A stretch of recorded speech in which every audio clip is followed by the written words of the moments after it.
Саламатсыздарбы? Биздин каналга кош келипсиздер. Бүгүн биз сиздерге тез даярдалуучу салатты көрсөтүп беребиз.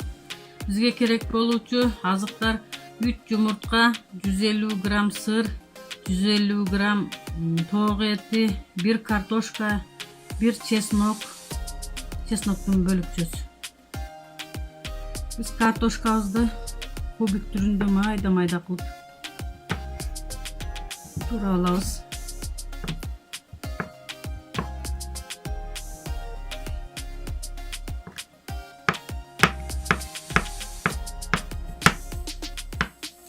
Картошкабызды турап алдык. Сууга бышырылган картошкабызды сырыбызды кубик түрүндө кесип алабыз. Майда кылып ушундай кылып сырыбызды турап алдык. Кошобуз.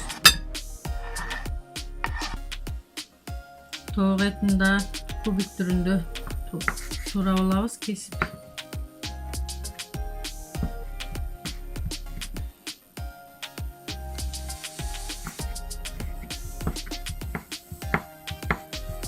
Тоок этин да турап алдык.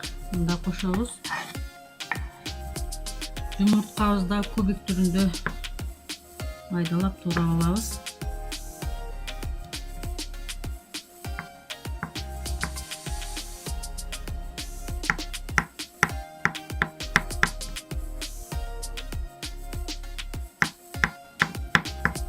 Жумуртканы да турап алдык. Мында кошобуз.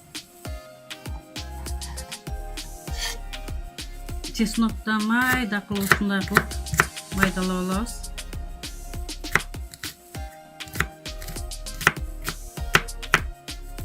Чесногубузду да кошуп алабыз. Майдалаган чесногубузду. Майонезибизди кошуп алабыз.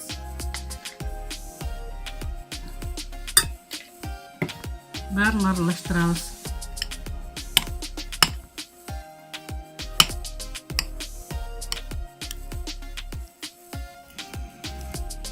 Салатыбыз даяр болду. Тамагыңыздар даамдуу болсун. Биздин каналга кошулуңуздар.